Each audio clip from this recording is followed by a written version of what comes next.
식탁에 둘러앉아 밥을 먹다가 건너편 사람이 젓가락을 잠깐 내려놓는 순간이 있습니다. 별것 아닌 동작입니다. 손이 피곤했을 수도 있고 음식이 뜨거워서 잠깐 쉬었을 수도 있습니다. 그런데 어떤 분들은 그 짧은 순간에 심장이 먼저 쿵 내려앉습니다. 방금 내가 한 말이 잘못됐나? 분위기를 깬 건가? 혹시 기분이 상했나? 아무도 그런 말을 하지 않았는데 머릿속에서는 이미 재판이 끝나고 유죄 판결까지 내려집니다. 단체 대화방에서 탑장이 조금만 느려도 마찬가지입니다. 분명 다들 바쁜 시간일 텐데 내 메시지만 유독 조용하면 불안해집니다. 내가 무슨 실수를 했나? 내 존재가 불편해진 건 아닐까? 이런 생각이 꼬리를 물고 이어지다 보면 정작 메시지를 보낸 용건은 잊어버리고 남은 건 오롯이 불안뿐입니다. 우리는 이것을 센스라고 부릅니다. 분위기를 읽는 능력, 상대방의 기분을 살피는 배려심이라고 생각합니다. 물론 다른 사람의 감정을 헤아리는 일은 소중합니다. 함께 살아가는 세상에서 서로의 마음을 살피는 건 관계를 이어가는 기본이기도 합니다. 그런데 문제는 이 센스가 어느 순간부터 나를 갉아먹기 시작한다는 겁니다. 남의 표정 하나에 내 하루의 기분이 좌우됩니다. 누군가의 말투가 조금 딱딱하면 온종일 그 장면이 머릿속을 맴돕니다. 상대방은 아무 생각 없이 던진 말인데 나는 그 말을 수십 번 되새기며 의미를 찾습니다. 있지도 않은 의미를 만들어내고 그 의미에 상처받습니다. 이쯤 되면 센스가 아니라 고문입니다. 생각해보면 이상한 일입니다. 내 기분은 내 것인데 왜 그 기분의 리모컨을 남에게 쥐어주고 있는 걸까요? 오늘 내가 행복할지 불행할지를 왜 옆 사람의 표정이 결정하게 두는 걸까요? 우리는 스스로 선택한 적 없이 어느새 내 마음의 주인 자리를 남에게 내주고 말았습니다. 어떤 분은 이렇게 말씀하실 수도 있습니다.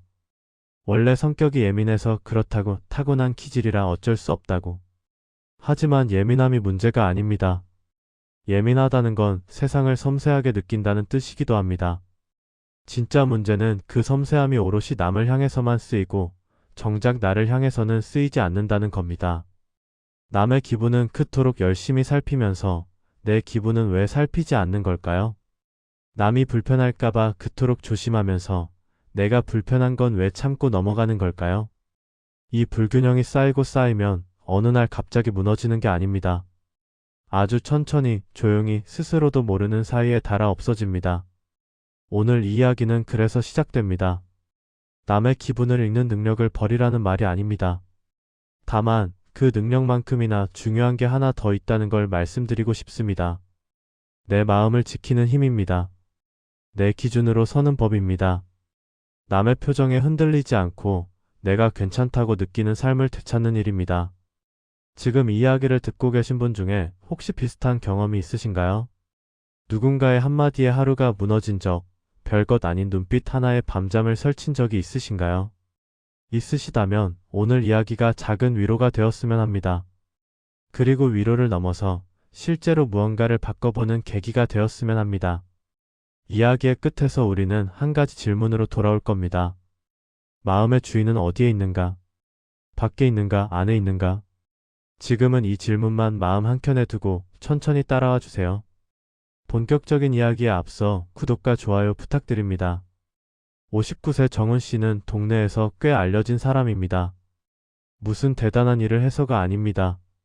모임이 있으면 늘 가장 먼저 도착하고 끝나면 가장 늦게까지 남아 자리를 정리하는 사람이기 때문입니다. 누가 시킨 적도 없는데 알아서 합니다. 그러다 보니 사람들은 자연스럽게 정훈 씨를 찾습니다. 뭔가 부탁할 일이 있을 때, 누군가 나서야 할 때 가장 먼저 떠오르는 이름이 정훈 씨입니다. 문제는 정훈 씨가 부탁을 거절하지 못한다는 겁니다. 아니, 거절하지 못하는 게 아니라 거절한다는 생각 자체를 못합니다. 누군가 도움을 요청하면 반사적으로 알겠다는 말이 먼저 나옵니다. 그 순간 자기 일정이 어떤지, 몸 상태가 어떤지는 생각하지 않습니다. 일단 수락하고 나서야 캘린더를 엽니다. 그때서야 이번 주도 남의 일로 꽉 찼다는 걸 깨닫습니다. 집에 돌아오면 온몸이 무겁습니다. 피곤합니다. 그런데도 정훈 씨는 스스로에게 이렇게 말합니다. 그래도 내가 해야지. 내가 안 하면 누가 하겠어. 이 말이 주문처럼 반복됩니다. 피곤함을 달래는 위로인 것 같지만 사실은 자기 자신을 더 깊이 가두는 족쇄입니다. 이상한 일입니다. 정훈 씨는 30년 넘게 이렇게 살아왔습니다. 직장에서도, 가정에서도, 동네 모임에서도 늘 남을 먼저 챙기는 사람이었습니다. 그런데 그렇게 오랜 세월을 애써왔건만 돌아오는 건 무엇이었을까요? 존경이었을까요? 감사였을까요? 아닙니다. 돌아온 건 단 하나, 그 사람은 원래 그런 사람이라는 취급뿐이었습니다. 원래 그런 사람. 이 말이 얼마나 무서운 말인지 아시나요? 애써서 한 일이 당연한 것으로 치부된다는 뜻입니다.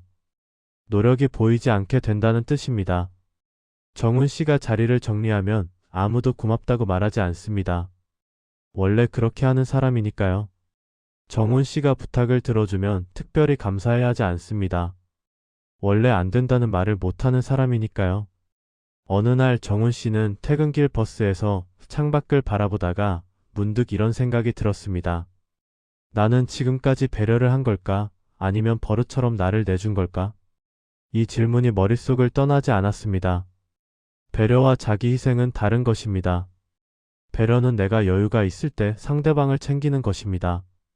자기 희생은 내가 여유가 없는데도 억지로 내어주는 것입니다. 정훈 씨가 해온 건 배려였을까요? 희생이었을까요? 더 괴로운 건 이 희생이 습관이 되어버렸다는 겁니다. 처음에는 좋은 사람으로 보이고 싶어서 시작했을 겁니다. 인정받고 싶어서, 미움받기 싫어서, 관계가 틀어지는 게 두려워서 그랬을 겁니다. 그런데 그게 반복되다 보니 어느새 선택이 아니라 반사가 되어버렸습니다. 생각할 틈도 없이 몸이 먼저 움직이고 입이 먼저 알겠다고 말합니다. 정훈 씨만의 이야기가 아닙니다. 혹시 지금 이 이야기를 들으시면서 비슷한 분이 떠오르시나요? 아니, 어쩌면 떠오르는 얼굴이 바로 자기 자신일 수도 있습니다.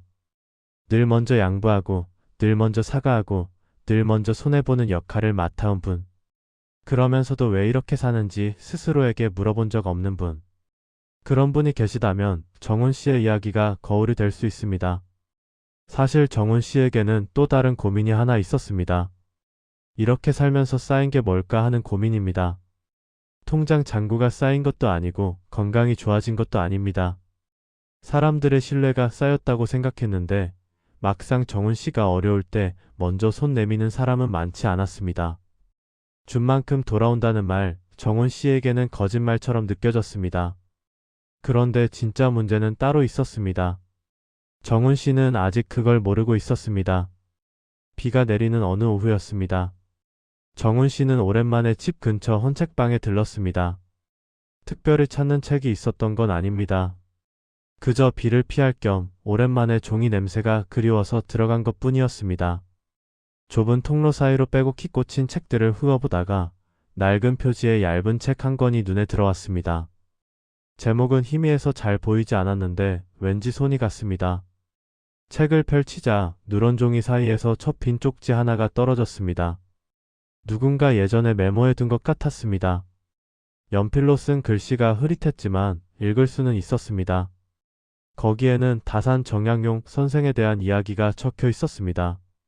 유배지에서 홀로 지내던 시절 주변의 시선과 평가에 흔들리지 않고 자신을 지켜낸 이야기였습니다. 쪽지의 마지막 줄에는 이런 문장이 있었습니다. 마음의 주인은 밖에 있지 않다. 정훈 씨는 그 문장 앞에서 한참을 멈췄습니다. 단순한 문장이었습니다. 어디선가 들어본 것 같기도 했습니다. 그런데 그 순간 그 문장이 가슴 한가운데를 정확히 찔렀습니다. 마음의 주인은 밖에 있지 않다. 이 말은 곧 마음의 주인은 안에 있어야 한다는 뜻입니다. 내 마음은 내가 다스려야 한다는 뜻입니다. 그런데 정훈 씨는 어떻게 살아왔습니까? 마음의 주인을 늘 밖에 두고 살아왔습니다. 남의 표정, 남의 말투, 남의 반응에 따라 자기 기분이 오르락내리락 했습니다. 스스로 결정하는 게 아니라 남이 결정해주기를 기다렸습니다. 정훈 씨는 그제야 깨달았습니다. 자신이 그토록 오래 힘들었던 이유를 말입니다. 눈치를 보는 게 문제가 아니었습니다. 눈치의 본질은 타인의 평가가 아니었습니다. 진짜 문제는 내 안에 있는 자기 불신이었습니다.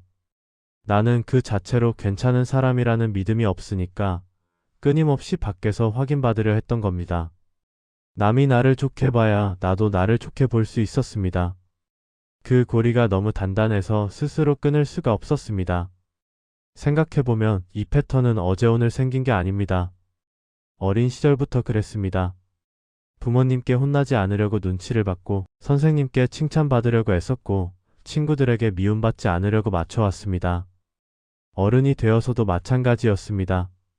직장 상사의 기분을 살피고 동료들 사이에서 튀지 않으려 했고 가족들에게도 늘 좋은 사람이려고 했습니다. 60년 가까이 이렇게 살아온 겁니다.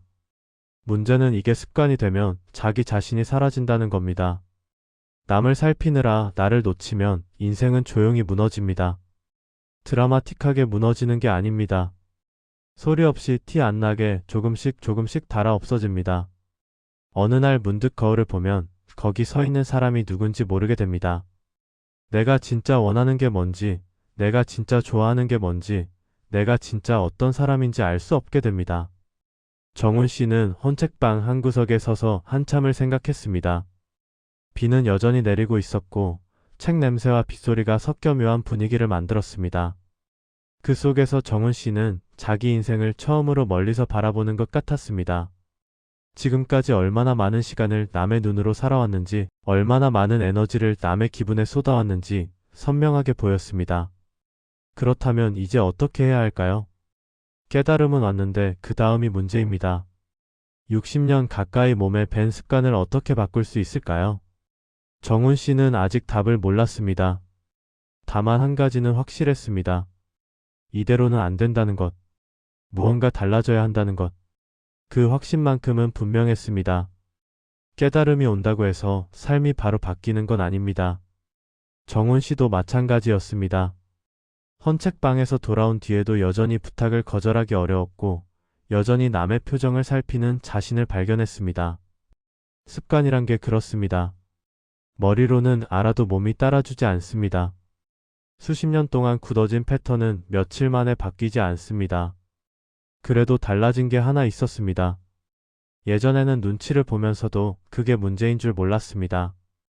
그냥 원래 그런 거라고, 성격이 그런 거라고 생각했습니다. 그런데 이제는 압니다. 내가 지금 눈치를 보고 있구나. 내가 지금 남의 기분에 내 기분을 맡기고 있구나.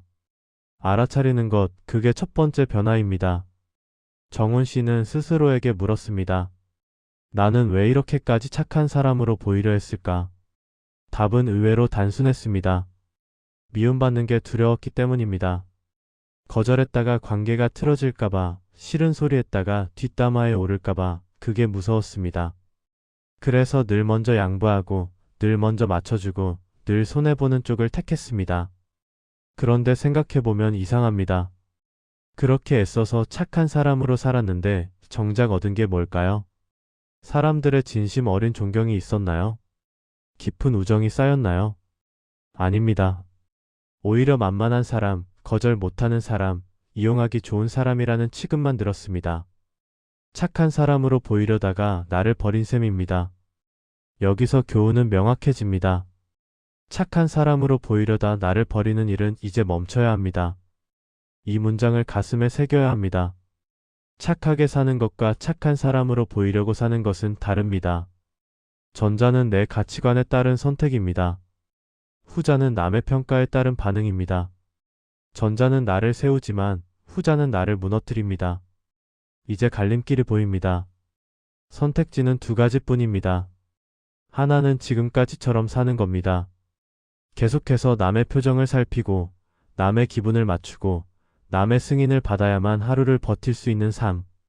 익숙하고 편하지만 그 끝에는 탈진과 공허함이 기다리고 있습니다. 다른 하나는 여기서 방향을 바꾸는 겁니다.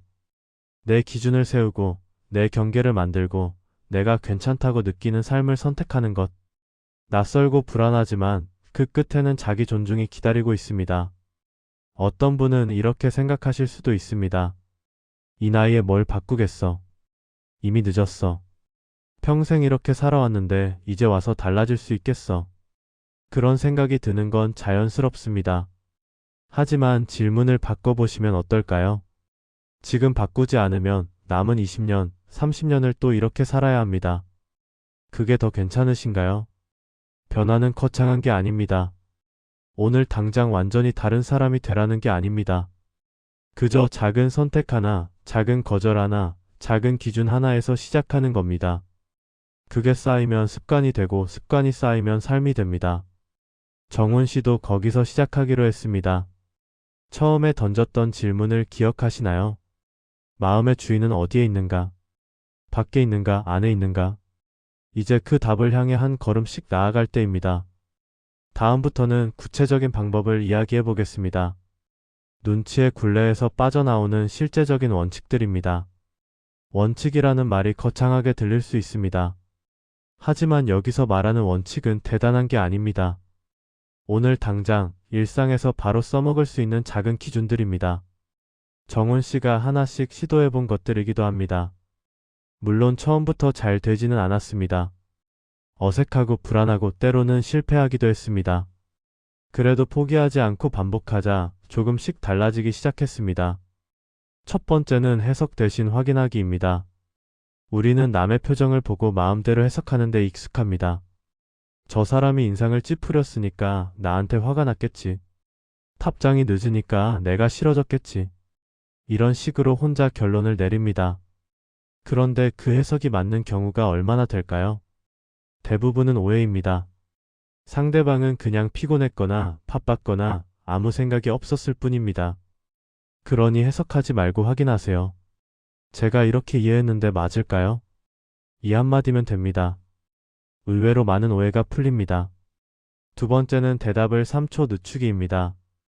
정훈 씨처럼 눈치를 많이 보는 분들은 대답이 빠릅니다. 상대방이 뭔가를 요청하면 생각할 틈도 없이 알겠다는 말이 튀어나옵니다. 거절하면 어쩌지, 실망시키면 어쩌지, 그런 두려움이 반사적으로 작동하기 때문입니다. 그러니 의식적으로 3초만 늦추세요. 숨을 한번 고르고 나서 대답하세요. 그 3초 동안 내가 정말 할 수 있는지, 하고 싶은지 생각할 여유가 생깁니다. 세 번째는 거절은 짧게, 이유는 길게 말하지 않기입니다. 거절할 때 우리는 본능적으로 이유를 늘어놓습니다.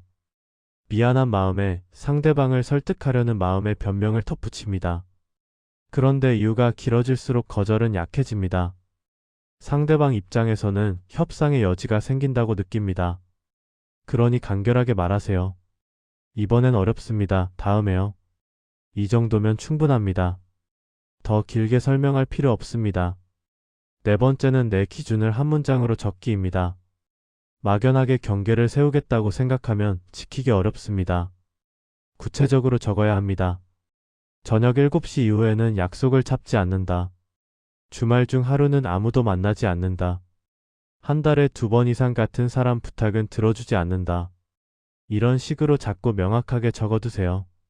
글로 적으면 머릿속에만 있을 때보다 훨씬 지키기 쉬워집니다. 다섯 번째는 조건을 붙여 돕기입니다. 모든 부탁을 다 거절할 필요는 없습니다. 다만 무조건 다 들어줄 필요도 없습니다. 중간 지점이 있습니다. 도와드릴 수는 있는데 지금은 20분만 가능해요.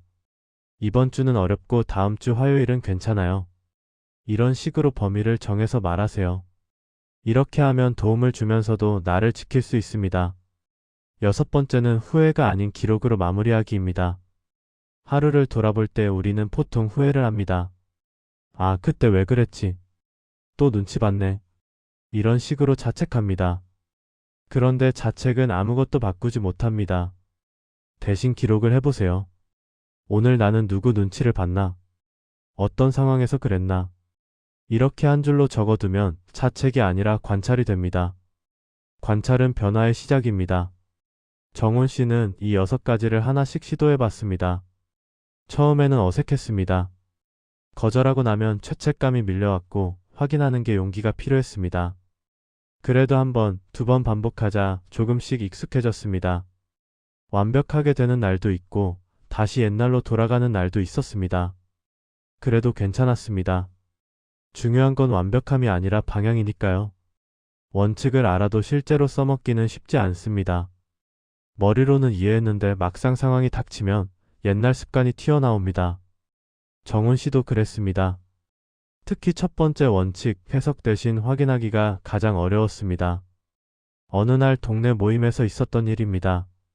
평소 친하게 지내던 분이 유독 말이 없었습니다. 인사를 해도 짧게 답하고 눈도 잘 마주치지 않았습니다. 예전 같았으면 정훈 씨는 속으로 폭탄을 만들었을 겁니다.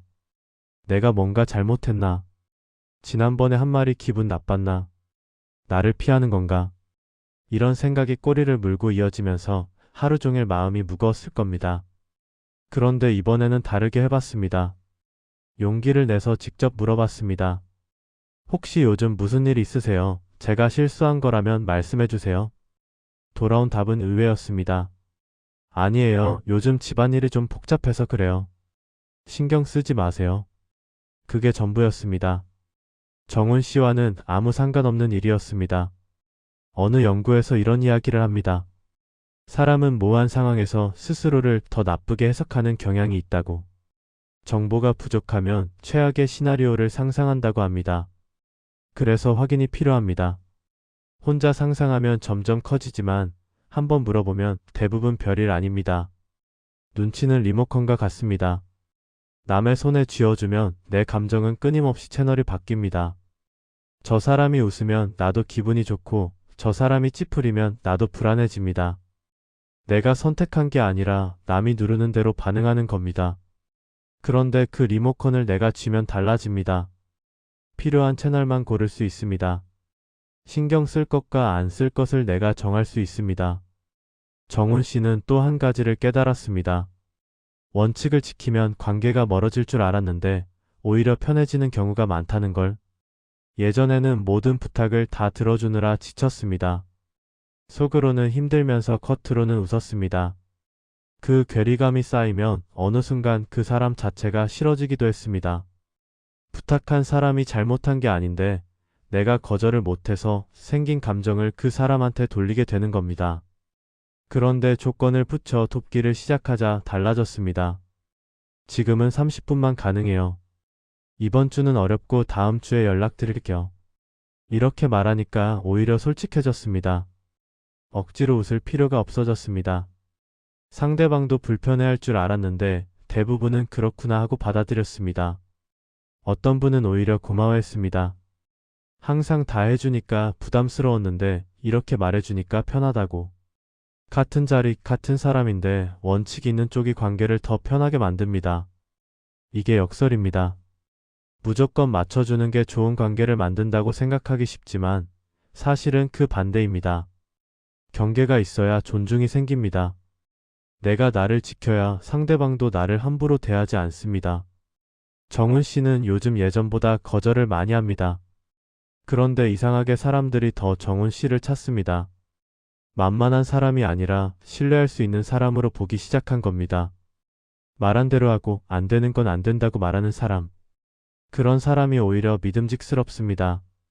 물론 아직 완벽하지는 않습니다.